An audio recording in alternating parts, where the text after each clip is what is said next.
என் கூட ரிலேஷன்ஷிப் வைக்கிறதுக்கு உனக்கு ஓகேவா, செக்ஸ் வச்சுக்கிறதுக்கு உனக்கு ஓகேவா அப்படின்னு கேட்குறதுக்கு எவனுக்கு உரிமை இருக்குது?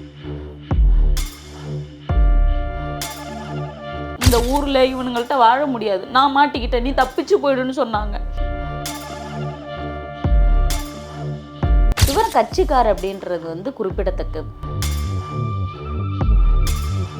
பேரை மறைச்சு சொல்ல போய் தானே பயம் குறையுது. அதான் இந்த தடவை எல்லாத்தையும் ஆதாரத்தோடு அனுப்புகிறேன். ஒவ்வொரு ஃபோனும் வரும்போது நரக வேதனையாக இருக்கும். ஐயோ அவன் பண்ணுவானோ இவன் பண்ணுவானோ. பிளாக் லிஸ்ட்லேயே பார்த்தீங்கன்னா ஒரு 3000-4000 பேர் கிடப்பாங்க. கிஸ் பண்ணுறதுக்கு வர்றாரு, இப்படி இது பண்ணிட்டு தங்கம் அப்படின்னு கிஸ் பண்ண வர்றாரு. அது வந்து அவங்க அப்பா மாதிரி கிஸ் பண்ணுறாராம்.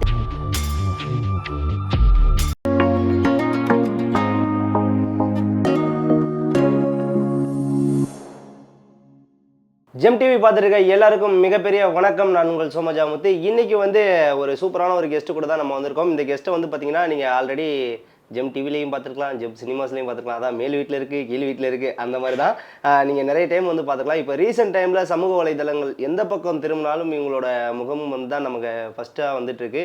அதோட ஒரு விஷயம் என்னன்னு பார்த்தீங்கன்னா, இப்போ ரீசெண்ட் டைமில் நிறைய விஷயங்கள், அதாவது அட்ஜஸ்ட்மெண்ட் அப்படிங்கிற ஒரு விஷயத்தை பற்றி நிறைய பேர் வந்து அதை அனுபவிக்கிறாங்க. ஹராஸ்மெண்ட் அப்படிங்கிற ஒரு விஷயம் வந்து எல்லாருக்கும் நடந்துட்டுருக்கு. பட் அதை தைரியமாக வந்து போல்டாக மீடியா முன்னாடி வந்து இப்போ நிறைய பேருக்கு வந்து சொல்லிகிட்டு இருக்காங்க அவங்களுக்கு நடந்த விஷயங்கள்லாம். ஓகே, தஸ்மிகா அவங்க தான் வந்து நம்ம கூட இருக்காங்க. அக்கா வணக்கம், எப்படி இருக்கீங்க? நலமாக உள்ளேன். நலமாக உள்ளீர்கள். ஓகே, எந்த சோசியல் மீடியாவை திறந்தாலும் உங்கள் முகம் ஃபஸ்ட்டு, அதை எப்படி பார்க்குறீங்க? என்ன பண்ணுறது, நெகட்டிவாக கமெண்ட் பண்ணுறேன், நெகட்டிவாக என்னை வந்து தள்ளுறேன் அப்படின்னு சொல்லிட்டு என்னை வளர்த்து விடுறாங்க. அவ்வளோதான். அவ்வளோதான். சரி, ஓகேக்கா. இப்போ லாஸ்ட் டைம் வந்து எங்கள் கூட நீங்கள் உங்கள் சின்ன வயசில் நடந்த ஹராஸ்மெண்ட்டை பற்றிலாம் நிறையா வந்து ஷேர் பண்ணீங்க. உங்கள் லைஃப் லாங் நடந்துட்டு ஹராஸ்மெண்ட்டை பற்றிலாம் நிறையா வந்து ஷேர் பண்ணீங்க. இப்போ ரீசெண்ட் டைமில் வந்து ஒரு நியூஸில் வந்து உங்களோட விஷயத்த வந்து பார்த்தோம். அதாவது சமூக வலைதளங்களில் டைரெக்டாக யாருன்னே தெரியாத ஒருத்தவங்க வந்து உங்களை ரிலேஷன்ஷிப் கூப்பிட்றது மாதிரியெல்லாம் வந்து நிறையா அந்த எவிடன்ஸ்லாம் வந்து வெளியிட்டிருந்தீங்க. என்ன ஆச்சு திடீர்னு? ஆக்சுவலாக இந்த மாதிரி நிறைய வரும்போது நான் நினைப்பேன், எல்லாத்தையும் போஸ்ட் பண்ணிவிட்டு ஏன் நம்மளோட இமேஜை டேமேஜ் பண்ணிக்கணும் அப்படின்னு சொல்லிட்டு நானும் கடந்து போயிட்டே இருப்பேன். ஆனால் ஒரு சில பேர் ரொம்ப வாலாட்டும் போது, இப்படி பேசாத அப்படின்னு சொல்லியும் இப்படி வாலாட்டும் போது என்ன பண்ண, அன்ஃப்ரெண்ட் பண்ணுவேன், பிளாக் பண்ணுவேன். பிளாக் லிஸ்ட்லேயே பார்த்தீங்கன்னா ஒரு 3000-4000 பேர் கிடப்பாங்க. ஸோ அந்த லிஸ்ட்டில் தான் இருக்கும். லிஸ்ட்டு ரொம்ப பெருசாக போயிட்டே இருந்துச்சு. எனக்கு இதை நான் போஸ்ட் பண்ணி எல்லோரும் கூட இருக்கவங்கலாம் கேட்பாங்க, இதை போஸ்ட் பண்ணால் மட்டும் என்ன ஆக போகுது? ஓ, போஸ்ட் பண்ணி பப்ளிசிட்டி தேடிக்கிறியா அப்படின்னு. இது மூலமாக நம்ம வளர்ந்து நம்ம என்னத்தை சாதிக்க போகிறோம்? கிடையாது. நம்ம சுற்றி உள்ளவங்க சொல்லுவாங்க, இது வெளில சொல்ல திரும்ப இது நடந்துக்கிட்டே தான் இருக்கும், புதுசாக ஒன்று ட்ரை பண்ணிட்டு தான் இருப்போம். அதெல்லாம் கிடையவே கிடையாது. பயம் வரும். வெளில சொன்னால் தான் பயம் வரும். பேரை மறைச்சு சொல்ல போய் தானே பயம் குறையுது. அதான் இந்த தடவை எல்லாத்தையும் ஆதாரத்தோடு அனுப்புகிறேன். ஓகே, அந்த கேமராமேன் அப்படிங்கிறவர் தான் வந்து இந்த மாதிரி விஷயங்கள்லாம் வந்து பண்ணியிருந்தாரு. அவரை இதுக்கு முன்னாடி உங்களுக்கு தெரியுமா, இல்லை யதார்த்தமாக வந்து அது மாதிரி பேச ஆரம்பிச்சாரா? யாருன்னே தெரியாத ஒரு ஆள்? இல்லை, எனக்கு இதுக்கு முன்னெலாம் தெரியாது. ஒருவேளை ரெக்வஸ்ட்டு கொடுத்து வேறு ஐடியிலேருந்து அக்செப்ட் பண்ணேங்கிற மாதிரி அதுக்கப்புறம் வந்து கதறல் இருந்துச்சு. ஆனால் எனக்கு அன்றைக்கி ரெக்வஸ்ட் வந்துருந்துச்சு. எல்லாத்தையுமே நான் நைட்டு போயிட்டு சினிமா பீப்புள்ஸ் யாராவது இருக்காங்களா, நமக்கு தெரிஞ்சவங்க யாராவது இருக்காங்களா அப்படின்னு செக் பண்ணுவேன். செக் பண்ணுறப்போ கேமராமேன் பார்த்த உடனே நான் வந்துட்டு சரி ஓகே, மூவி ரிலேட்டடாக ஏதாவது வரும் அப்படி. ஏன்னா ஒர்க்கும் நமக்கு டல்லாக இருக்க சமயத்தில் நான் அக்செப்ட் பண்ணேன்.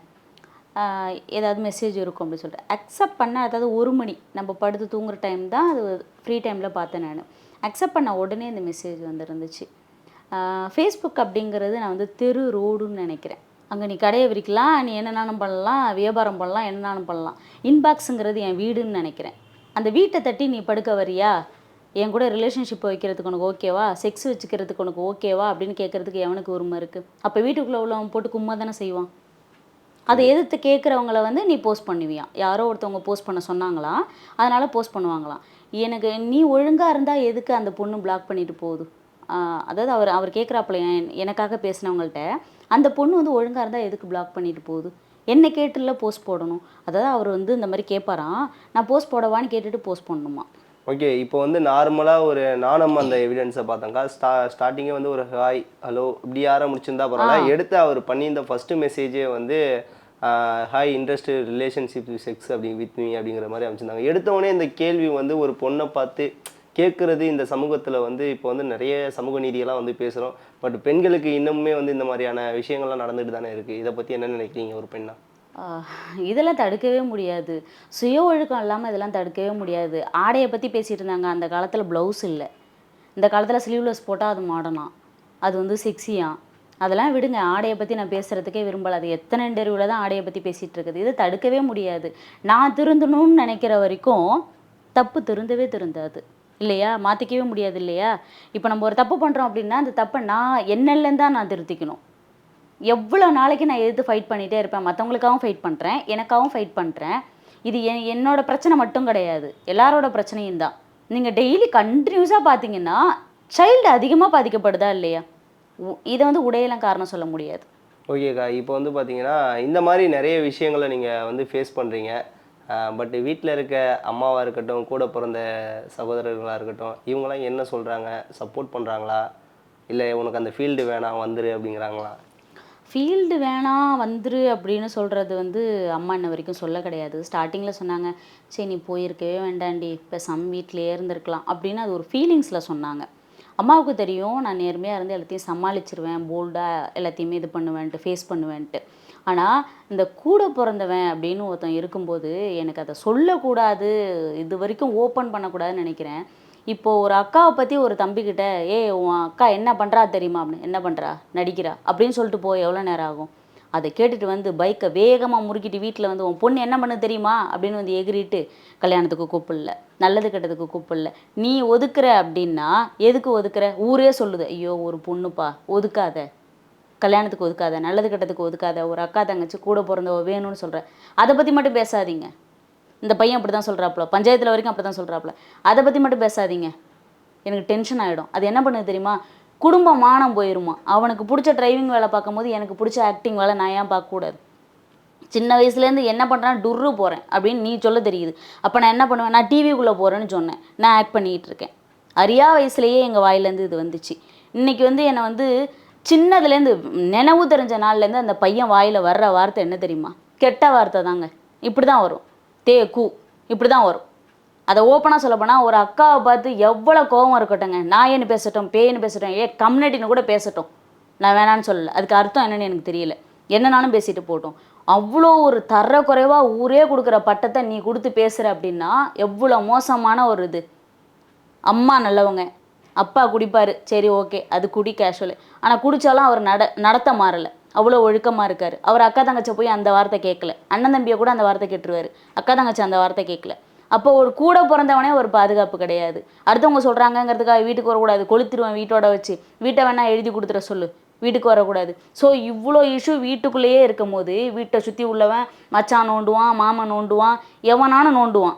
இப்படி நான் இப்படி போகிறேன்னா அந்த ஏஜ்லேயுமே சரி, சின்ன ஏஜ்லேயுமே சரி, நான் வீட்டுக்குள்ளேருந்து வர்றேன் அப்படின்னா வீட்டை கிராஸ் பண்ணி ஒருத்தவங்க போனாலும் அம்மா என்ன பண்ணுது தெரியுமா அப்படின்னு கத்துற பையன்தான். எங்கள் அம்மா என்ன ஏதுன்னே கேட்காம மூஞ்ச முடிச்சுக்கிட்டு அதை உடைக்கிறது இதை உடைக்கிறது. ஏன்னா அவங்களுக்கு என்னன்னு தெரியாது.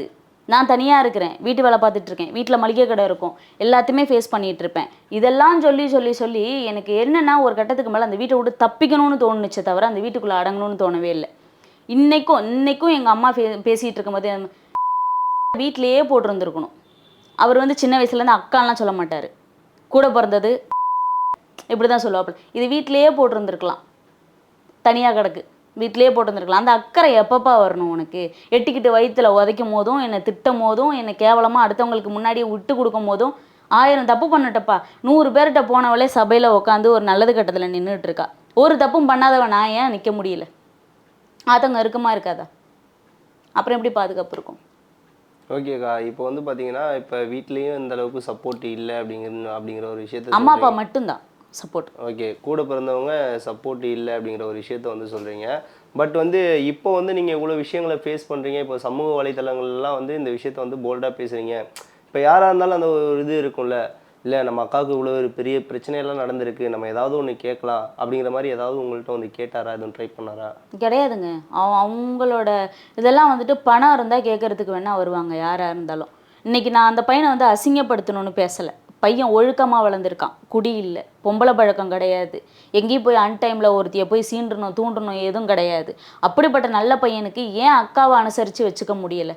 அக்கா கிட்ட பணம் இல்லை, காசு பணம் இல்லை, இதெல்லாம் ஒரு பக்கம் இருந்துட்டு போகட்டும். அக்கா நேர்மையாக உழைக்கிறா, சரி ஓகே. அவள் என்ன தான் பண்ணுறான்னு சொல்லி வீட்டுக்கு தான் வந்து பாரு, அம்மா வந்து தங்கிட்டு போகிறாங்க, எல்லாரும் வந்து தங்கிட்டு போகிறாங்க. அப்போ நீ வந்து வீட்டில் வந்து 2 நாள் தங்கியிருந்தான் பாரேன். ஒரு தப்பு பண்ணுறவளால் வீட்டில் நிம்மதியாக இருக்க முடியுமா? நினச்சி பாருங்க. ஒரு ஃபோன் ஓஞ்சு கிடக்குமா? ஒவ்வொரு ஃபோனும் வரும்போது நரக வேதனையாக இருக்கும். ஐயோ அவன் பண்ணுவானோ இவன் பண்ணுவானோ. எனக்கு பயமே கிடையாது. ஏன்னா எனக்கு ஒன்று சீண்டி பார்த்து நான் அடங்கலை அப்படின்னா நீ வந்து ராங்கால் வரும். அது வந்துச்சு ஆல்ரெடி உங்கள்கிட்டையுமே நான் சொன்னேன். ஆனால் நான் தப்பே பண்ணல அப்படிங்கிறப்ப அந்த பையன் வந்து என்ன ஏதுன்னு விசாரிக்கலாம்ல. ஏன் அக்கா வேலை பார்க்குறா, உங்களுக்கு என்னையா வந்துச்சு, இது ஏன் என்கிட்ட கொண்டு வர்றீங்க, அவளுக்கு பிடிச்சதை அவள் செய்கிறான்னு ஒரு வார்த்தை சொல்லியிருக்கலாம்ல. இது குடும்ப பிரச்சனை, இங்கே கொண்டு வரக்கூடாது. ஆனால் தெருவில் விட்டு அடித்து ஒரு 10-20 பேர் பார்த்து அப்பா அடிக்காதப்பா அந்த பொண்ணு என்னப்பா தப்பு பண்ணுச்சு, நான் என்னடா பண்ணேன் அப்படிங்கிறேன், கெட்ட வார்த்தை சொல்லி நீ எட்டிக்கிட்டு உதச்சி பைக்கோட தள்ளி 1,80,000 ரூபா அப்போல செலவு மண்டையில் அடித்ததில். சரி, சப்போஸ் நீங்கள் அவர்கிட்ட ஏதாவது பேசுறதுக்கு ட்ரை பண்ணியிருக்கீங்களா அதுக்கப்புறம்? சரி, அதுக்கப்புறம் நான் முகத்தில் கூட முழிக்க விரும்பலை. எனக்கு ஒரு தம்பி இருக்கானா அப்படின்னு கேட்டால் இருந்தான், இப்போ இல்லை அப்படின்ற ஒரு சூழ்நிலையில் மட்டும்தான் இருக்கு. எப்படியா இருந்தா இல்லை, வெளியில் பேசும்போது நம்ம இந்த விஷயங்கள்லாம் சொல்லலாம். பட் வந்து அந்த பாசம் அப்படிங்கிறது வந்து கண்டிப்பாக இருக்க தான் செய்யும். ஐயோ எனக்கு எப்படி இருக்கும் தெரியுமா, ஒரு மயக்கம் போட்டு விழுந்துட்டா கூட ஒரு எந்த ஒரு சூழ்நிலையில் இருந்தாலுமே உனக்கு யாரை பிடிக்கும் அப்படின்னு கேட்டால் அப்போல்லாம் ஒரு 5 வருஷம் 6 வருஷத்துக்கு முன்னாடி உனக்கு யாரை பிடிக்கும் அப்படின்னா என் தம்பி முரளி அப்படின்ற ஒரு வார்த்தை மட்டும்தான் வரும். ஆனால் இன்றைக்கி உன் மனசார யாரை வெறுக்கிற வெட்டுவ குத்துவ அப்படின்னா அது என் தம்பியாக மட்டும்தான் இருக்கும். பங்காளி சண்டையாக மாறி போச்சு. பிறந்த பாலினம் வேறையாக இருந்தாலும் ஆணும் பொண்ணுமா இருந்தாலும் எங்களுக்குள்ள ஒரு பங்காளி வெறின்றது எனக்குள்ளேயே ஊறி போச்சு. விட்டு கொடுக்கணுன்ற தன்மையே இல்லாமல் போயிடுச்சு எனக்கு. இன்னைக்கு பார்த்தா கூட என் சாவுக்கு கூட ஒரு மாலை கூட போடக்கூடாதுன்னு நினைக்கிற ஒரே உயிர் வந்து என்னோட தம்பி மட்டும்தான். தம்பி, மாமன், அத்தை, இந்த உறவுகள்லாம் என்னோட பக்கமே வரக்கூடாதுன்னு நான் இன்னைக்கு நினைக்கிறேன். சரி, ஓகே. ரொம்ப நாள் வந்து ஏதாவது உங்கள் தம்பிக்கிட்ட வந்து பேசி ரொம்ப நாள் ஆகிட்டு இருக்கோம். இப்போ அவர்கிட்ட ஏதாவது பேசணும்னு சொல்லி கண்டிப்பாக இருக்கும், யாருக்கும் இல்லாமலாம் இருக்காது. சப்போஸ் உங்கள் தம்பிக்கிட்ட ஏதாவது பேசணும்னா என்ன சொல்லுவீங்க? எந்த ஒரு தருணத்துலையும் இனிமேல் தேடி வராத அப்படின்றேன், அவ்வளோதான். எந்த ஒரு தருணத்துலையும் யார் என்ன சொன்னாலும் தேடி வராத. நீ நம்பவும் வேண்டாம், எனக்காக வக்காலத்து வாங்கவும் வேண்டாம், சப்போர்ட் பண்ணவும் வேண்டாம். என்னை நோக அடிக்காமல், என்னை பற்றி விசாரிக்காமல், எங்கேயும் என்னை அக்கான்னு சொல்லிக்காமல் இருந்தால் போதும். இப்போ இருக்க ஜென்ரேஷனில் வந்து பார்த்தீங்கன்னா இந்த உடன்பிறவா சகோதரர்கள், உடன்பிறவா அக்கா தங்கைகள், இப்படி வந்து நிறைய வந்து பாண்டிங்ஸ் வந்து உருவாகிட்டு இருக்கு. பட் வந்து நீங்கள் வந்து அக்காவை தேடி தம்பி வர வேணாம் அப்படின்னு சொல்கிறீங்களே, எதனால்? அது நிறைய பேருக்கு இருக்கும் தம்பி. இப்போது நீங்களுமே எனக்கு தம்பியாக கிடைச்சவர் தான். உங்கள் மேலே இருக்க பாசம் அப்படிங்கிறது, உங்களுக்கு இருக்கிற புரிதல் அப்படிங்கிறது என் உடன் பிறந்தவனுக்கு கிடையாது. ஆக்சுவலாக எனக்கு அப்படி ஒரு தம்பி வேண்டாம். எங்கள் அம்மா வயிற்றில் வந்து ஒரு விஷம் வளர்ந்துருச்சின்னு நான் நினைக்கிறேன். எனக்கு அவ்வளோ வேதனையாக இருக்குது. ஒரு சொந்த கதையை சொல்லி எங்கேயுமே அழக்கூடாது. ஆனால் எங்கள் அம்மா வயிற்றில் ஒரு விஷச்செடி முளைச்சிருச்சு. எங்கள் அம்மாவால் அதை பிச்சு போட முடியல, வெளியில் பிச்சு போட முடியலை. அந்த சண்டையில் கூட நான் போலீஸில் கம்ப்ளைண்ட் கொடுத்துருவேன், அது கொடுத்துருவேன், இது கொடுத்துருவேன்னு சொல்லும்போது எங்கள் அம்மா கையை எடுத்து கும்பிட்டு காலில் கூட உழுவுறேன். எனக்கு 2 கண்ணும் வேணும்டி, எனக்கு ஒரு கண்ணு வேணுமான்னு கேட்டால் இல்லை, நீ எங்கேயாவது போய் நல்லாரு அப்படின்னு தான் சொன்னாங்க. இங்கே இருக்க முடியாது உன்னால், இந்த ஊரில் இவனுங்கள்ட்ட வாழ முடியாது, நான் மாட்டிக்கிட்டேன், நீ தப்பிச்சு போயிடுன்னு சொன்னாங்க. அந்தளவுக்கு எங்கள் அம்மா ரொம்ப இன்னசென்ட், ரொம்ப பாவம். எங்கள் அம்மா மாதிரி ஒரு அம்மாலாம் இன்னொருத்தவங்களுக்கு கிடைக்குமான்னா ஊருக்கே எங்கள் அம்மா அந்த மாதிரி ஒரு சூழல். சரி, ஓகேக்கா. ஃப்ரீயா? பரவாயில்ல சொல்லுங்கள். இப்போ வந்து பார்த்தீங்கன்னா இந்த ஃபேமிலி டாபிக்கை விட்டுறலான்னு நினைக்கிறேன். அதுலேருந்து வெளில வரணும். எனக்கு பாதுகாப்பு இல்லாமல் போனதே வந்து இந்த மாதிரியான உடன்பிறப்புகளால மட்டும்தான். ஓகேக்கா. இப்போ வந்து பார்த்தீங்கன்னா நார்மலாக ஒரு ஃபேஸ்புக் அக்கௌண்ட்டாக இருக்கட்டும், ஒரு இன்ஸ்டாகிராம் அக்கௌண்ட்டாக இருக்கட்டும், அது ஹேக் ஆயிடுச்சு அப்படின்னா வந்து ஒரு அமௌண்ட்டு கேட்பாங்க, இல்லை பணம் அனுப்பி விடுங்க அப்படிங்கிற மாதிரி கேட்பாங்க. பட் வந்து யாருமே வந்து என்கிட்ட வந்து அட்ஜஸ்ட் பண்ணிக்கோங்க, என் கூட ரிலேஷன்ஷிப்பில் இருங்க அப்படின்னு கேட்க மாட்டாங்க. ஏன் பட் உங்களுக்கு மட்டும் அப்படி தேடி தேடி வருது? தலைவன் எனக்கு மட்டும் அனுப்பலை, எல்லாருக்குமே அனுப்பிட்டு இருப்பாரு போல். இது ஆண் பெண்ற பாகுபாடே கிடையாது இந்த நான் பிரபுக்கு, எல்லாருக்கும் அனுப்பிட்டு இருப்பாரு போல். அந்த இதில் வந்து அன்றைக்கி அப்படியே வந்துட்டு இருக்கும் போது என்னோட ப்ரொஃபைலும் வந்திருக்கு, தலைவனுக்கு எனக்கும் அனுப்பிட்டார். ஆக்சுவலாக அதை மறுநாள் என்ன பண்ணுறேன்னு விடிய யோசிச்சிருக்கிறாரு. யோசிச்சுட்டு இருக்கிற ஃபேக் ஐடி, இருக்கிற ஐட்டம்னு கூட சொல்லக்கூடாது அவங்கள, பாவம். அந்த மாதிரி தொழில் பண்ணுறவங்களோட ஐடி எல்லாருக்கும் அதே மெசேஜை ஃபார்வேர்டு பண்ணிவிட்டு அதையே எடுத்து ஸ்க்ரீன்ஷாட் எடுத்துகிட்டு ஐடி ஹேக் ஆகிடுச்சுங்க, நான் கூட போஸ்ட்டு போட்டேன் பார்க்கவே இல்லையா நீங்கள் அப்படின்னு சொல்லி கேட்குறாப்புல. அதெல்லாம் அனுப்புகிறாப்புல. நான் அந்த மாதிரி குடும்பத்தில் பிறக்கலை, நான் அந்த மாதிரி ஆள் கிடையாது, என் பொண்டாட்டியும் பொண்ணு தான், நான் கூட்டு குடும்பத்தில் இருக்கேன், எனக்கு ஒரு பையன் இருக்கான் அப்படின்னு சொல்லி அவர் வந்துட்டு அவரை வந்து இது பண்ணிக்கிறாரு, என்னிட்ட சொல்லிக்கிறாரு, ப்ரொமோட் பண்ணிக்கிறாரு, இதெல்லாம் இருக்குது அப்படின்னு. அப்படி தெரியுதுல்ல, எதுக்கு பண்ணுறீங்க? ஹேக் பண்ணால் நீங்கள் கம்ப்ளைண்ட்லாம் கொடுக்கணும். அப்போ உங்கள் ஐடியில் உள்ள எல்லாரும் பாதிக்கப்படுறாங்க இல்லையா? ஐடியில் உள்ளவங்க எல்லாம் பாதிக்கப்படுறாங்க. இப்போ நான் வந்து போஸ்ட் போட்டிருக்கேன், சரி ஓகே, ஹேக் பண்ணது தானே நான் போஸ்ட் போட்டேன், அதனால் உங்களுக்கு என்ன பாதிப்பு? ஐடி ஹேக் பண்ணியிருக்குன்னு சொல்லிட்டீங்கல்ல, நான் போஸ்ட் பண்ணிட்டேன், அவ்வளோதான். ஆனால் அதே இன்னொருத்தர் வந்து இப்போ ரீசெண்டாக அது இதாகிட்டு இருக்கு, வேற ஒரு இஷ்யூ. இவர் கட்சிக்கார் அப்படின்றது வந்து குறிப்பிடத்தக்கது. இதை வந்து போடாமல் இருந்தது, அந்த நியூஸில் வந்து போடாமல் இருந்தது வந்து எனக்கு வருத்தமாக இருக்குது. கட்சியில் ஏதோ உறுப்பினராகவோ ஏதோ இருக்கிறாப்புல. எப்படி இப்படி பெரிய கழிச்சடைங்கள்லாம் வந்து ஒரு பொறுப்பில் உட்காருன்னு தான் எனக்கு தெரியல. ரொம்ப கஷ்டமாக இருக்குது. பாதுகாக்கக்கூடிய இடத்துல வந்து மிகப்பெரிய அயோக்கியர்களை உட்கார வைக்கிறது வந்து பெரியதாக இருக்குது. நீங்கள் எல்லாருமே பாருங்களேன், தப்பு பண்ணிவிட்டு உடனே தப்பிக்கிறதுக்கு சொல்கிற விஷயம் என் ஐடி ஹேக் ஆகிடுச்சு. அது எப்படி அவ்வளோ ஈஸியாக வந்து ஐடி ஹேக் பண்ணிடுறாங்க? நானும் தான் 11 வருஷம் இருக்கேன், 12 வருஷம் இருக்கேன் இந்த இதில் ஃபேஸ்புக்கில். என்னோடய ஐடி ஹேக் பண்ணலையே. பாஸ்வேர்டு தெரிஞ்சவங்க ஒருத்தவங்க போட்டுட்டு ஒரு நாள் மெசேஜ் பண்ணி அது எக்ஸ்கியூஸ் கேட்டு விட்டேன் நான். ஆனால் இதெல்லாம் வந்து எனக்கு புதுசாக இருக்குது. இவங்கெல்லாம் ட்ரெண்டிங்கில் இருக்குது ஹேக்கு. ஓகே, இப்போ ட்ரெண்டிங் அப்படிங்கிற ஒரு விஷயம் வந்து நிறைய இதாகிட்டு இருக்கு. இப்போ நீங்கள் வந்து போல்டாக வந்து சமூக வலைதளங்களில் போல்டாக வந்து சோஷியல் மீடியாக்கள்லையாக இருக்கட்டும், மீடியாக்கள்லையாக இருக்கட்டும், போல்டாக வந்து எல்லாத்தையும் பேச ஆரம்பிச்சிட்டிங்க. இப்படி பேசும்போது உங்களுக்கு ஏதாவது மிரட்டல் ஏதாவது வந்திருக்கா? இல்லை, மிரட்டல்லாம் எதுவுமே வர கிடையாது, இன்னும் வரல. இதுக்கு மேலே வந்தாலுமே நான் ஃபேஸ் பண்ண தயாராக இருக்கிறேன். இந்த மிரட்டுறதுக்கெல்லாம் பயந்து நான் ஓடி ஒளியறே இல்லை. போனால் என்னங்க போக போகுது? உயிர் தானே போக போகுது. அப்படி என்னை கொண்டுட்டு மட்டும் அவங்க என்ன நிம்மதியாக இருந்துருவாங்களா என்ன? என்னடா அந்த பொண்ணு இவ்வளோ போல்டாக பேசுகிறா அப்படின்லாம் யாருனான்னு நினைக்கலாம். திமிரு எடுத்து போச்சு இவளுக்கு. சொல்லுவாங்க கொழுத்த நண்டு வலையில் இருக்காது அப்படின்லாம் என்னென்னமோ பேசுவாங்க. நான் சொல்கிறேன், நான் போல்டாக இருக்கேன்னு வெளியில் காமிச்சிக்கிறேன், அவ்வளோதான். கமெண்ட் பண்ணுற எல்லாருமே சர்டிஃபிகேட் கொடுக்குறாங்க, எல்லா பொண்ணுங்களுக்குமே சர்டிஃபிகேட் கொடுக்குறாங்க. அப்போ உங்கள் வீட்டு பொண்ணுங்களும் ஃபேஸ்புக்கில் இருக்குது, இன்ஸ்டாவில் இருக்குது, எல்லாத்துலேயுமே இருக்குது. வரலன்னு வேணா சொல்லலாம், அவங்க என் வீட்டு பொண்ணுங்க இல்லை அப்படிங்கலாம். ஏதோ ஒரு ஃபேக் ஐடியில், ஏதோ ஒரு ப்ரொஃபைல் இல்லாத ஐடியில் இருந்துக்கிட்டு தான் இருக்காங்க. அவங்களே எல்லாரையும் பார்த்துட்டு தான் இருக்காங்க, பேசிட்டு தான் இருக்காங்க. ஏன் அவங்களுக்கு யாரோ சர்டிஃபிகேட் கொடுக்குறாங்களே. இப்போ வந்து பார்த்தீங்கன்னா நிறைய கமெண்ட்ஸில் வர ஒரு விஷயம் அப்படின்னு வந்து பார்த்தீங்கன்னா, இவ்வளோ நாள் நீ யாருமா, நீ எங்கம்மா இருந்த சினிமாவில், இவ்வளோ நாள் வந்து இருக்க இடம் தெரியாமல் இருந்த, இப்போ உனக்கு ட்ரெண்டிங்காக நீ பேச ஆரம்பிச்சிட்டியா அப்படிங்கிற மாதிரி நிறைய பேர் கமெண்ட்டில் கேட்குறாங்க. இதை அவங்களுக்குலாம் என்ன சொல்ல விரும்புகிறீங்க? ட்ரெண்டிங்கில் வரணும் அப்படின்னா, நான் நடித்த ஃபில்மு எவ்வளவோ ரிலீஸ் ஆகிருக்கு, சீன்ஸ் எல்லாம் இருக்குது, அதை எடுத்து போட்டு திரும்ப திரும்ப நான் ப்ரமோட் பண்ணிக்கலாம், அதை பற்றி பேசலாம். ஃபேஸ்புக்கில் இவ்வளோ ஃபாலோவர்ஸ் வச்சுருக்கேன், நான் வந்து டெய்லி உட்காந்து பேசி ஏதோ ஒரு கண்டென்ட்டை போட்டு ஃபேமஸ் ஆகிக்கலாம். எவ்வளோ யூடியூபர்ஸ் பண்ணிகிட்ருக்காங்க, நானும் அதை பண்ணலாம். ஏன் இவங்க பண்ணுற இதை வச்சு நான் வந்து நெகட்டிவாக தான் ப்ரொமோட் ஆகிக்கணும்னு ஏதாவது இருக்கா என்ன? அது அவங்களுக்கே தெரியணும் இல்லையா?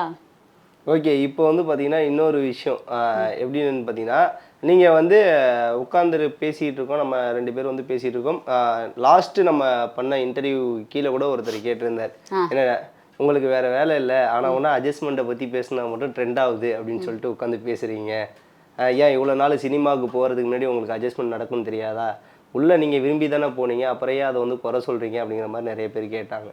எல்லாரும் எல்லா வேலைக்கும் விரும்பி தான் போகிறாங்க, அப்புறம் ஏன் மேனேஜர் திட்டுறான், சேல்ரி போடல, ஐயோ வேலை போடுச்சு, வேலை ப்ரெஷரு, மண்டை குடைச்சலாக இருக்குது, ஐடியில் இருக்கவே கூடாதுன்னு சொல்லிட்டு அதே வேலையில் தான் போகிறீங்க. அந்த சம்பளம் வந்தோடனே சிரிச்சுக்கிட்டு சுத்த தான் செய்கிறீங்க.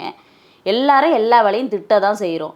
எந்த வேலையாக இருக்கட்டும், டீச்சர் வேலையாக இருக்கட்டும், ஐயோ இன்றைக்கி பேப்பர் திருத்தணும், கிளாஸ் எடுக்கணும், ப்ரிப்பேர் பண்ணணும், லொட்டு லொஸ்க்கு இந்த பசங்க தொல்லை தாங்க முடியல, தலைவலியாக இருக்குது, திரும்பவும் அங்கே தானே போய் ஆகணும்.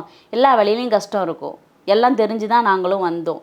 ஆனால் இவ்வளோ ஒரு அயோக்கிய ராஸ்கல்லாம் வந்துட்டு சீண்டுவாங்கன்னு யாருக்கு தெரியும்? கேட்குறவங்க நல்லவங்களாக இருந்துட்டு போட்டுமே, நல்லவங்களாகவே இருக்கட்டும், இருந்துட்டு போங்க. ஆனால் உங்களை மாதிரியே நல்லவங்களாக எல்லாருமே இருக்கணும்னு என்ன இருக்குது? ஓகே, நல்ல ஒரு பதிலடின்னு நினைக்கிறேன் எனக்கு தெரிஞ்சு. ஓகே, இப்போ கேமராமேன் மட்டும்தான் இந்த மாதிரியான அப்ரோச் பண்ணுறாங்களா உங்களுக்கு, இல்லை இது வேறு யாராவது இது மாதிரி பண்ணியிருக்காங்களா? கேமராமேன் கிடையாது. ரீசெண்டாக ஒரு ஃப்ரெண்டு இருந்தார், அந்த ஃப்ரெண்டு கூட பார்த்தீங்க அப்படின்னா பாதுகாப்பற்ற நிலையில் தான் இருந்துச்சு. ஒரு ட்ரிங்க்ஸு அவர் குடிப்பார், குடிக்காத அப்படின்னு சொன்னால் கேட்க மாட்டார், வயசில் மூத்தவர், ஒரு ஒரு அப்பா ஸ்தானம், ஒரு தாய்மாமன் ஸ்தானம் எதுவாக கூட இருந்துட்டு போகட்டும், நல்ல ஒரு மனிதர், நம்மளை சீண்டாத ஒரு மனிதர். அவருக்கும் எண்ணங்கள் இருந்திருக்கு, கடந்து போயிருக்கு, நல்ல மனிதர். ஆனால் அவங்க சுற்றி உள்ளவங்க நம்மளை பேசுகிற பேச்செல்லாம் கேட்டோன்னு வச்சுக்கோங்களேன், அவங்க கூட ஏன் இருக்கணும் அப்படின்னு ரீசெண்டாக விலகியே வந்துட்டேன் நான். எனக்கு அது எப்படின்னா, அவங்க பேசுகிறது எப்படின்னா, இவ வந்து இங்கிலீஷ் பேசலை, அதனால தான் வந்து இவ வளரல, இவ வந்து தமிழ் எழுதிட்டு உட்காந்துட்டு இருக்கிறா, இவ தமிழில் மட்டுமே நடிக்கிறா, மலையாளம் தெரியும் தானே, மலையாளத்தில் போக வேண்டியது தானே, இவ தமிழில் இருக்கிறதுனால தான் வளரல, எப்பயுமே தமிழில் உள்ளவங்க தமிழில் இருந்தால் அந்த இது இல்லை. தமிழ் நம்ம தாய்மொழியா, தமிழ் பொண்ணுங்களுக்கு வேலை கிடைக்கல தான், அதை நான் அக்செப்ட் பண்ணிக்கிறேன் தான். அதுக்காக தமிழை விட்டுட்டு எங்கே போகணும்? எனக்கு இதான் கம்ஃபர்டபுளாக இருக்குது, நான் இதில் தான் இருக்க முடியும். அவர் கூட இருக்கும்போது பார்த்தீங்கன்னா அதெல்லாம் பேசுவாங்க. அவர் கூட இருக்கும்போது சேஃப்டி அப்படிங்கிறது வந்து அவர்கிட்ட இருந்தாலும் கூட அவரை சுற்றி உள்ளவங்களால இருக்காது. அவர் அந்த இப்படி ஸ்மோக் பண்ண கிளம்பி போனால் பக்கத்தில் ஒருத்தவங்க வந்து உட்காருவாங்க. ஏம்மா என்னம்மா பண்ணுற அப்படின்னு. அது நடந்திருக்கு. இன்னொன்று, என்னோடய காஸ்ட்யூம் வந்து முட்டிக்கு கீழே தாங்க போடுவேன், ஃபுல் ஸ்லீவில் முட்டிக்கு கீழே போடுறேங்கிறதுக்கே அவர் கேட்ட கேள்வி என்னென்னா, ஐயோ அவர் வர்றாரு, அவர் பார்த்துட்டு ஐட்டோன்னு சொல்லிடுவார், அது எனக்கு கௌரவ குறைச்சலாயிடும். அதாவது கூட இருக்கிற ஒரு பொண்ணோட உடை வந்து அவரோட சுயமரியாதையும் அவரோட கௌரவத்தையும் உடைக்குதான். அப்போ நினச்சி பாருங்க என்ன மாதிரி இருக்காருன்னு. நல்ல மனிதர், அவருக்கு நிறைய செஞ்சுருக்கிறாரு, எனக்கு இல்லைங்கள, ஃபினான்ஷியலாக நிறைய ஒரு சப்போர்ட் பண்ணியிருக்காரு, கிஃப்ட் பண்ணியிருக்காரு நிறைய. ஒரு அப்பா ஸ்தானத்துலேருந்து ஃபேமிலிக்குமே தெரிஞ்ச ஒரு நல்ல நண்பர், ஃபேமிலிக்குள்ளே உள்ள ஒருத்தர் தான். இருந்தாலுமே அவரை சுற்றி உள்ளது பாதுகாப்பு இல்லாத மாதிரி நான் உணர்ந்தேன். அவர்கிட்ட பாதுகாப்பு இருக்குது, அவர் எப்போவுமே நம்ம கூட இருக்க முடியாது இல்லையா, அவரை சுற்றி எனக்கு பாதுகாப்பு இல்லாத மாதிரி தோணுச்சு. அவங்கள சுற்றி உள்ளவங்க பேசுகிறது, போகிறது, நடந்துக்கிறது எல்லாமே ஒரு மாதிரி டிஃப்ரெண்ட்டாக இருந்துச்சு. அதை நான் என்னால் ஓப்பனாக சொல்ல முடியலை. அதனால எனக்கு என்ன பயம் வந்துருச்சு அப்படின்னா, சரி வராது, என்னோடய ஃப்யூச்சரில் உங்களை இது வரைக்கும் நான் இனிமேல் கொண்டு போக முடியாது அப்படின்லாம் நான் வந்து இது பண்ணியிருக்கிறேன். ஸோ கூட இருக்கிறவங்கனாலே என்னால் வந்து பாதுகாப்பு இல்லாமலாம் போயிருக்கு.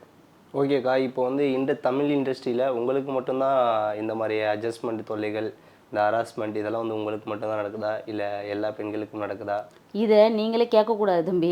இவ்வளோ இன்டர்வியூ எடுக்கும் போது ஒவ்வொருத்தரும் வந்து அட்ஜஸ்ட்மெண்ட் பிரச்சனை இருக்குது, அது இருக்குது, இது இருக்குன்னு சொல்லும் போது உங்களுக்கு மட்டும்தானா?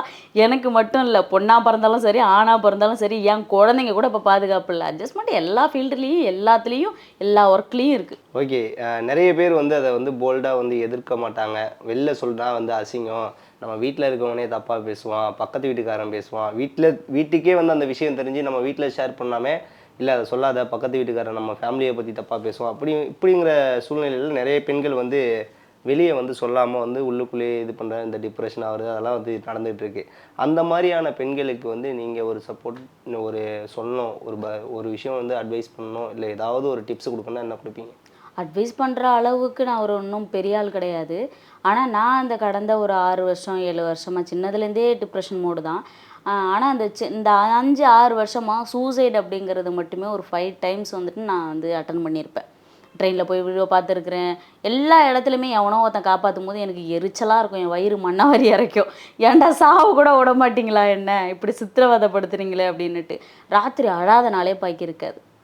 ஷக்கிலா மாட்ட கூட சொன்னது, அழாத நாளே பாக்கி இருக்காது. அவ்வளோ கஷ்டமாக இருக்கும் எனக்கு. அதை போய் யார்கிட்ட சொல்ல முடியும்? கேர்ள்ஸ் வந்து அழ தவிர வேறு என்ன தெரியும்? வெளில போய் சொன்னால் மிஸ்யூஸ் ஆகுது, என்ன பண்ண முடியும்? இது கேர்ள்ஸுக்கு வந்து சொல்கிறதுக்கெலாம் இல்லை, ஒவ்வொருத்தரும் ஒவ்வொரு மாதிரியான பிரச்சனையை ஃபேஸ் பண்ணுறதுனால அவங்கவுங்க தான் சேஃப்டி பண்ணிக்கணும். யாரையும் நம்பாதீங்க, அவ்வளோதான் நான் சொல்லுவேன். யாரையும் முழுசாக நம்பாதீங்க. ஓகே, இப்போ வந்து நீங்கள் நிறைய விஷயங்களில் மீடியாக்களில் வந்து ஓப்பனாக பேசுகிறீங்க, இதனால் உங்கள் ஃப்யூச்சர் பாதிக்கும் அப்படின்னு என்னைக்காவது யோசிச்சிருக்கீங்களா? என்ன மண்ணாங்கட்டி ஃப்யூச்சர், இதுக்கு மேலே இருக்குது ஃப்யூச்சர். முழுசாக நனைஞ்சாச்சு, ஒன்றுமே இல்லை. ஏன் தலையிலலாம் நான் மண்ணவாரியெல்லாம் கொட்டிக்கல, ஆல்ரெடி கொட்டிட்டாங்க, இறச்சிட்டாங்க. இதுக்கு மேலே நான் நாசமாக போகிறதுக்கு எதுவுமே கிடையாது. என் வாழ்க்கை ஒன்றும் ஜகஜோதியெல்லாம் இல்லை, இதுக்கு மேலே தான் கெடுறதுக்கு. இப்போவே நான் கஷ்டம்தான், போட்டு அரிச்சிக்கிட்டு இருக்கு. எப்படா சாவு வரும்ன்ற நேரத்தில் போய் ஃப்யூச்சரை பற்றியெல்லாம் எனக்கு யோசிக்கிறதுக்கு டைமே இல்லை. போன இன்டர்வியூலாம் உட்காரும் போது ஃபஸ்ட்டு இருந்த மனநிலையெல்லாம் பார்க்கணும், நான் கல்யாணம் பண்ணணும், வாழணும், இவங்க கூட சேரணும், அப்படி இருக்கணும். இப்போயே அந்த ஆசை இருக்குது. ஆனால் நடக்குமான்ற கொஸ்டின் மார்க்கை தாண்டி இனிமேலாம் நல்லா இருப்பானானே எனக்கு தெரியல. ஃபீல்டில் வந்தேன், ஃபீல்டில் ஏதோ ஒரு ஃபேஸு, நான் செத்ததுக்கு அப்புறம் அந்த இந்த படத்தில் நடிகை செத்து போயிட்டா அப்படின்ற ஒரு சொல்கிற அளவுக்கு ஒரு அடையாளத்தோடு செத்து போயிட்டா போதும். அது மட்டும் தான் இருக்குது மைண்டில். ஓகே, கடைசி டைம் பேசும்போது கல்யாணமாக போகுது, கல்யாணத்துக்கான வேலைகள் நடந்து கொண்டு இருக்கிறது அப்படிலாம் சொன்னீங்க. இப்போ ஏன் அது மேலே, கல்யாணம் மேலேயும் ஏன் வெறுப்பு? என்ன சொல்கிறது, புரியுது இதெல்லாம் நடக்குது, சொசைட்டியில் இவ்வளோ போட்டு இவ்வளோ படுத்துகிறாங்க, இவ்வளோ கஷ்டப்படுத்துகிறாங்க, இவ்வளோ தனியாக இருக்க முடியல, இவ்வளோலாம் தெரியுது. ஒரு கை உடஞ்சப்பதுலேருந்து எல்லாத்துலேயுமே சப்போர்ட்டுக்கு இருக்கிற ஒரு மனுஷன், எல்லா சைட்லேருந்தும் சப்போர்ட் பண்ணுற ஒரு மனுஷன், ஏன் ஃபேமிலியில் வந்துட்டு ஃபைட் பண்ணி என்னை கொண்டு போக முடியல? ஏன் மற்றவங்கள்ட்ட நின்றுக்கிட்டு பகிரங்கமாக ஃபைட் பண்ண முடியல? ஊர் உலகத்துக்கே என்னை காமிக்கிற, எல்லாருக்கும் தெரியுது, நீ ஏன் ஃபேமிலியில் ஃபைட் பண்ண மாட்டேற? ஒவ்வொருத்தரையும் ஃபினான்ஷியல் இஷ்யூவை பற்றியும், இஷ்யூவையும் ஒரு காரணமாகவும் எல்லாருக்கும் அம்மா இருக்குது, அம்மாவையும் ஒரு காரணமாக காமிச்சிட்டு இருக்குதுன்னு எத்தனை நாளைக்கு தம்பி? இல்லையா? நான் எத்தனை நாளைக்கு காமிச்சேன்னா அந்த தனியாக கிடந்துக்கிட்டு நொந்துக்கிட்டே இருக்கிறதுனால தானே ஒருத்தர் நோண்டிகிட்டு இருக்காங்க. தனியாக இல்லைன்றது வேற, அது தனியாக இல்லை, எல்லோரும் ஒரு கூட்டமே இருக்குது. இருந்தாலும் எத்தனை பேர் இருந்தாலும் தனிமைன்றது தனிமை தானே, பிடிச்சவங்க கூட இல்லைன்னா. புரிஞ்சுக்கிட்டா நல்லாயிருக்கும். ஓகே, இப்போவுமே வந்து எப்படி இருந்தாலும் நமக்கு வந்து அந்த ஹராஸ்மெண்ட் அப்படிங்கிற ஒரு விஷயம் வந்து நடந்துக்கிட்டு தான் இருக்குது. பட் வந்து என்னை பொறுத்த வரைக்கும் நான் அவங்களோட ஸ்டோரி ஸ்டேட்டஸ்லாம் பார்க்கும்போது நிறைய ட்ராவல் பண்ணுறீங்க, ஓகேவா? நிறைய ட்ராவல் பண்ணுறீங்க, நிறைய ஆன்லைன் அந்த இது ட்ராவல்ஸ்லாம் வரீங்கன்னு நினைக்கிறேன். எனக்கு தெரிஞ்சு இப்போ இருக்க கேப்லலாம் வந்து சேஃப்டியாக வரீங்களா, இல்லை அங்கேயும் ஏதாவது பிரச்சனைகள் இருக்கா உங்களுக்கு? நான் இதில் வந்து ஒரு கெட்ட வார்த்தையை முன்வைக்க மாதிரி இருக்கும். நான் பேசலை, ஒருத்தவங்க இப்போ ரீசனாக நடந்துச்சு. நான் ஓலா புக் பண்ணிவிட்டு நான் நின்றுட்டுருக்கிறேன், நார்மல் ஆட்டோவுக்கு சொல்கிறேன். ஓலா புக் பண்ணி நின்றுட்டுருக்கேன். எனக்கு இன்ஜுரி அப்படிங்கிறதுனால என்னால் ஆட்டோவில் தூக்கி போடும் அப்படிங்கிறதுனால கொஞ்ச நாள் ட்ராவல் பண்ண வேண்டாம்னு சொல்லியிருக்காங்க. இருந்தாலும் அதை மீறியும் ரொம்ப சேஃப்டியாக கொண்டு போகிறவங்க ஆட்டோ, தெரிஞ்ச ஆட்டோனா போவேன். இது தெரியாத ஒரு ஆளுக்கு மார்னிங் நான் புக் பண்ணிட்டாங்க, எனக்காக வேறு ஒருத்தவங்க புக் பண்ணிட்டாங்க, வெயிட் பண்ணிகிட்ருக்கேன். இறங்கினதுலேருந்து ஒரு 10 டிரைவர்ஸ் கேட்டிருப்பாங்க, அது அவங்க வயிற்று பொழப்பு இல்லைங்களே. எல்லாரும் மரியாதையாக கேட்டுட்டு சரிம்மா நான் கம்மியாக கூட வர்றேம்மா அப்படி, இல்லை புக் பண்ணியிருக்காங்க அண்ணன், கை இந்த மாதிரி அடிபட்டுருக்குண்ணே, உடம்பு சரியில்லை அப்படின்னோடனே சரி விட்டாங்க. இது 2 நாளைக்கு முன்னாடி நடந்தது. ஒரு டிரைவர் வரான், 3 தடவை வந்து கேட்குறாப்புல. கேட்டு கேட்டு கேட்டு நான் இல்லை அப்படின்னு சொன்னோன்னே, ஃபோன் பேசிகிட்டு இருக்கிறேன், ஏன் இவ்வளோ நேரம் நிற்கிறீங்க, நான் எப்போயோ கொண்டாந்து விட்டுருந்துருப்பேன்ல அப்படின்னு. அப்போக்கு ஃபோனை இறக்கிட்டு நான் சொல்கிறேன், அண்ணே எனக்கு இன்ஜுரி இருக்குண்ணே, நான் உங்கள்கிட்ட இதை நான் சொன்னேண்ணே, எனக்கு புக் பண்ணியிருக்காங்க, நான் போய்க்கிறேன், கார் வருது நான் போய்க்கிறேன் அப்படின்னு. அப்படியே மொனமொனமொனா அங்கேருந்து போகும்போது, நீ போடு நல்லா, ஓ பஜனை அப்படின்ட்டு போகிறாப்புல. இன்னைய வரைக்கும் ரெஜிஸ்டர் ஆகிருக்கு அந்த ஃபேஸு, எங்கே பார்த்தாலும் அதுக்கு ஒரு பதிலடி இருக்குது. ஆனால் அந்த போன நேரத்தில் டக்குன்னு அந்த ஒரு 4:45 இருக்கும், என்னால் அந்த வண்டியோட நம்பரை நோட் பண்ண முடியல, இல்லைன்னா இன்றைக்கி அது நியூஸில் இருக்கும்.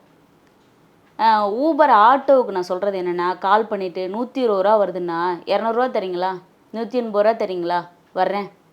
அப்படி நம்ம கம்மியாக தரோன்னா உடனே நம்ம எமர்ஜென்சியாக புக் பண்ணியிருப்போம், கட் பண்ணி விடுவாங்க. சரி ஓகே, அது அவங்களோட இஷ்டம். போகும்போது வண்டியை குண்டு குழி லொட்டு லொஸ்க்கு விட்டுக்கிட்டு இது பண்ணுறது. அவங்க கேட்ட கேள்விக்கு பதில் சொல்லலாம். எங்கே போகிறீங்க, ஓ அது சினிமா ஏரியாச்சே, நீங்கள் அங்கே போகிறீங்களா, நீங்கள் என்ன நடிச்சிருக்கிறீங்க, உங்களை பார்க்கவே இல்லையே சினிமான்றீங்க, நான் சொல்லவே இல்லையே சினிமான்னு. அங்கே போகணுன்னு தான் நான் சொல்கிறேன். ஆனால் நீங்கள் சினிமாக்காரவங்களா, ஆமாண்ணே போங்கண்ணே, இல்லை இல்லைன்னு சொல்லிவிடுவேன் சம்டைம்ஸ். இல்லை எங்கேயோ பார்த்தா மாதிரி இருக்குது, ஓ அப்படியா அப்படின்னு சொல்லிட்டு விட்டுறது.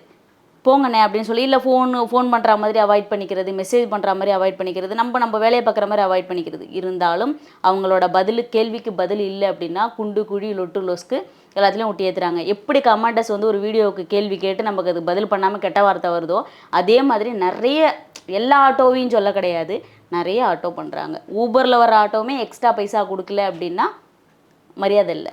ஓகே, அந்த மாதிரி ஏதாவது நீங்கள் ட்ராவல் பண்ணிகிட்டு இருக்கும்போது ஏதாவது தப்பான ஒரு அப்ரோச் பண்ணியிருக்காங்களா? அது வந்து எல்லாருக்குமே நடந்திருக்கும்னு நான் நினைக்கிறேன். 2 வீலரில் எமர்ஜென்சியாக ஒரு டிராஃபிக் இருக்க டைமில் 2 வீலரில் போகணுன்னு நம்ம நினப்போம். நான் அது ரீசெண்டாக ஒரு 2-3 மந்த்ஸ் அதை நான் ஃபாலோ பண்ணிகிட்டு இருந்தேன். சடனாக ஓடுறது, எமர்ஜென்சி பக்கத்தில் இருக்குது, இல்லைனா டிராஃபிக்கை வந்து இது பண்ணணும், குறைச்சிக்கணும், போகணும். அப்போ நான் 2 வீலரில் போகும்போது பார்த்தீங்கன்னா ட்ரிங்க்ஸ் பண்ணிவிட்டு ஓடுறது. இன்னொன்று, குண்டு குழிலாம் விட்டால் தான் உரசுவாங்க அப்படின்னு இது பண்ணுறது, லொடன்னு பேசினே வர்றது. எல்லா டிரைவர்ஸும் கிடையாது, ஒரு சில பேர் ரொம்ப ஜென்யூனு. நான் எப்படின்னா, ஒரு தடவை போன டிரைவர்ஸாக மறுபடியும் ரிப்பீட்டாக வந்து புக் பண்ணி எதர்ச்சியாக வந்திருக்காங்க, ஆனால் ரொம்ப மானவமாக இருப்பாங்க. எல்லா டிரைவர்ஸும் அப்படி கிடையாது. ஆனால் ஒரு சில பேர் லொக்கேஷனை தாண்டி கொண்டு போகிறது, லொக்கேஷன் வந்து இங்கே தான் அப்படின்னா அதை தாண்டி நிறுத்துறது, அதுக்கு முன்னாடியே நிறுத்துறது, அது நிறைய நடக்கும். இப்படி கையெடுக்கிற மாதிரி உரசுறது. ஸோ அது எல்லாருக்கும், எல்லா பொண்ணுங்களுக்கும் நடந்திருக்கும். பசங்களுக்குமே பஸ்ஸில் போகும்போது உரசல், தீண்டல், எல்லாமே இருக்கும் இல்லையா, இருக்கும். அதை ஃபேஸ் பண்ணி தான் வந்திருப்பாங்க. இப்படி சீண்டிட்டு போகிறது, ஒரு இடிச்சுக்கிட்டு போகிறது, உராஞ்சிக்கிட்டு போகிறது, இது எல்லாமே பசங்களுக்குமே நடந்திருக்கும். பசங்கள் வந்து ஏன் எங்களுக்கெல்லாம் பிரச்சனை இல்லையா, பொண்ணுங்களுக்கு மட்டும்தான் பிரச்சனை இருக்கா அப்படின்னு கேட்டால் பசங்களும் பாவம் தான். பசங்களால் வந்து பெண்களுக்கு பிரச்சனை அப்படின்னு நீங்கள் சொல்லுவீங்க, பெண்களால் பசங்களுக்கு பிரச்சனையா அப்படிங்கிறத தாண்டி வந்து ஆண்களாலே ஆண்களுக்கு நிறைய பிரச்சனைகள் பேருந்தில் நடந்துட்டு இருக்கு. ஆமாம் ஆமாம். ஓகேக்கா, இப்போ வந்து நிறைய விஷயங்கள் வந்து எங்ககிட்ட ஷேர் பண்ணி எல்லாத்துக்கும் வந்து எவிடன்ஸோட நீங்கள் போல்டாக வந்து இது பண்ணுறீங்க. இதுக்கு முன்னாடி வந்து ஒரு டைரக்டர் வந்து பண்ண ஒரு விஷயத்த வந்து நீங்கள் சொன்னீங்க. அதுக்கப்புறம் எப்படி அது ஒரு திருப்பி இனிமே ஏதாவது லைனில் வந்து வந்தாரா? பேரெல்லாம் மறைக்க மாட்டேன் தம்பி. இப்போ நான் சத்தியமா ஓப்பனா சொல்றேன். எனக்கு எனக்கு என்ன நடந்தாலும் சரி, இனிமே பேரெல்லாம் மறைக்க மாட்டேன். பேரு, ஃபோட்டோ, அட்ரஸு, ஃபேமிலி எல்லாத்தையும் மொத்தமா சொல்லுவேன். இனிமே டீட்டெயிலா சொல்லுவேன். இது பேசிட்டு போனதுக்கப்புறம் ஐயோ இதை பேசியிருக்க கூடாதோ, இது தப்பா இருக்குமே, இது எதுக்குடா அதை பேசணும், இவங்க இப்படியெல்லாம் எதுக்கு பேசுற அப்படின்னு சொல்லி 4 பேர் கேட்கலாம். இல்லை நானே கூட இதை பேசியிருக்க கூடாதோ அப்படின்னு நினைக்கலாம். ஆனால் நான் தெளிவாக தான் பேசுகிறேன். தெரியாமல் பேசிட்டேன்னு நான் எங்கேயுமே சொல்ல மாட்டேன். என் வாய் தவறி வந்துருச்சு, தெரியாமல் பேசிட்டேன்னு நான் எங்கேயுமே சொல்ல மாட்டேன். தெரிஞ்சு தான் பேசுகிறேன். ஓகேக்கா, இப்போ லாஸ்ட் டைம் வந்து ஏதோ கோவையில் நடந்த இன்சிடெண்ட்டை பற்றி அவங்க பேர் சொல்லக்கூடாது, பாவம் பொழைச்சி போகட்டும் அப்படிங்கிற மாதிரிலாம் ஒரு ஒரு விஷயம் வந்து சொல்லியிருந்தீங்க. கோவில் எந்த கோவில்? கோவை கோவை கோவை கோவை ஆமாம். கேமராமேன். ஓகேங்களா, சரி அவர் பேர் சொல்ல வேணாம் அப்படிங்கிற மாதிரி சொல்லியிருந்தீங்க. ஆமாம், அது ஏன் பேர் சொல்ல வேண்டாம் அப்படின்னா, தலைவன் வந்து ஒரு பாதிக்கப்பட்ட ஒரு பொண்ணுக்கு வந்து வாழ்க்கை கொடுத்துருக்காப்புல. ஏன்னா இவருக்கு ஒய்ஃப் இறந்து போச்சு, இவருக்கு அதுக்கப்புறம் வழி கிடையாது, ஏஜும் ஆகி போச்சு, ஒரு பாதிக்கப்பட்ட பொண்ணு தான் கிடச்சிச்சு. பாவம் அந்த பிள்ளையோட லைஃப்பை வந்து நம்ம கெடுக்கக்கூடாது. பாவம் அவள் பிள்ளையோட வந்திருக்கிறா, அது கெடுக்கக்கூடாது. ஒரு பொண்ணை வந்து தங்கம், என் புள்ள, எனக்கு புள்ள கிடையாது, நீ என் புள்ள மாதிரி, அப்புறம் வந்து பங்காரு, இப்படியெல்லாம் கூப்பிட்டுட்டு இருந்த ஒரு மனுஷன் சடனாக இல்லை போதை போனால் உள்ளே வருமோ, இல்லை காஜி வந்தால் அப்படியெல்லாம் வார்த்தை வருமானு தெரியல. மண் என்ன மண்ணும் நெருப்பும் சாப்பிட போகிற உடம்ப நான் சாப்பிடக்கூடாதா? உன் ஆளை கழட்டி விட்டுரு, அவன் எதுக்கு பேசிகிட்டு இருக்கான், அவனை இது பண்ணி விடு அப்படின்னு பேசின ஆள் அவர். இதை நான் ஒருத்தர்கிட்ட அவரோட ஃப்ரெண்டுக்கிட்ட சொல்லும்போது, நான் பார்த்துக்கிறேன், இப்படிலாம் பேசக்கூடாது, அவர் உங்ககிட்ட மட்டும் இல்லை எல்லாருக்கிட்ட தான் அப்படி பேசுகிறாரு. ஒரே டைலாக், சேம் டைலாக் தான் எல்லார்ட்டையும். உனக்கு நான் அதை பண்ணிவிடுவேன், இதை பண்ணுவேன், எதுவுமே பண்ண வேண்டாம்யா, நோண்டாமல் இருங்க, அது போதும். அப்படி தான் நான் சொல்கிறேன். எல்லாம் பண்ணிவிட்டு கடைசியில் பஸ்ஸில் வரும்போது, பஸ்ஸில் வந்து ஒரே இதில் புக் பண்ணி வந்திருக்கோம். செகண்ட் லாக்டவுன் விட போது அவசரம் கோவிலேருந்து வந்துகிட்ருக்கோம். அந்த இடத்துல அங்கேருந்து வந்து உட்காந்துக்கிட்டு இருந்தவர் மூவி பார்த்துட்ருக்கோம். என்னடா மூவி பார்த்துட்ருக்கிறியா அப்படின்னு பக்கத்தில் வந்து உட்கார்றாரு. ஐயோ இவர் எப்படி கிளம்பி போக சொல்கிறது அப்படின்ற மாதிரி இருக்கார். ஸ்டார்டிங் ஸ்டேஜில் இருக்கார் தலைவர். அப்புறம் தான் இதெல்லாம் பேசுகிறாரு. அப்போ வந்து பேசுகிறவர் கிஸ் பண்ணுறதுக்கு வர்றாரு. இப்படி இது பண்ணிவிட்டு தங்கம் அப்படின்னு கிஸ் பண்ண வர்றாரு. அது வந்து அவங்க அப்பா மாதிரி கிஸ் பண்ணுறாராம். தெரியாதா ஒரு மனுஷன் எப்படி இருக்கான் அப்படின்னுட்டு நான் ஸ்டாப்பாக கால் பண்ணிகிட்டே இருப்பார். நான் ஸ்டாப்பாக கால் பண்ணிவிட்டு என்ன சொல்லுவார் அப்படின்னா, வெளில வந்து யார்கிட்ட சொல்லி எதுக்காக வந்து பிஸியாக இருக்குன்னு வேற நம்மள்ட்ட கேட்பாங்க. அதை பற்றதுக்கு அவங்க ஒய்ஃப் வந்து எனக்கு அம்மா மாதிரி, அக்கா, எனக்கு அம்மா மாதிரி நான் நினைப்பேன் அவங்கள. அந்த அக்கா வந்து தனிமையில் போட்டு அவ்வளோ ஒரு இது பண்ணி வச்சுருப்பாரு. அந்த அக்கா வந்து பேசுகிறதுக்கு யாராவது ஒரு உண்மையான ஆள் கிடைக்க மாட்டாங்களா அப்படின்னு பார்ப்பாங்க. அந்த டைமில் தான் என்கிட்ட வந்து பழகுறாங்க, என்னோட ஆள்கிட்டையும் பழகுறாங்க. 2 பேரும் வீட்டுக்கு போகிறோம், பழகுறோம். நல்ல ஒரு நட்பில் நல்ல ஒரு ஃபேமிலி இதில் போயிட்டுருக்கு. எங்கள் அம்மா கிட்ட பேசுவாங்க, எங்கள் அப்பா கிட்ட பேசுவாங்க அந்த அக்கா. அப்படி இருக்கு. அவங்க கொஞ்சம் கொஞ்சமாக மனநல தேறி வர்றாங்க. அப்போ கூட வந்து யார்கிட்டயோ அந்த ஆள் பேசிக்கிட்டு, எந்தெந்த பொண்ணுக்கிட்டேயோ பேசிட்டு, எந்தெந்த பொண்ணுகிட்டே சேட் பண்ணிவிட்டு பங்கார்கிட்ட பேசிகிட்டு இருக்கேன், தங்கத்துக்கிட்ட தான் பேசிகிட்டு இருக்கேன் அப்படின்னு சொல்கிறது.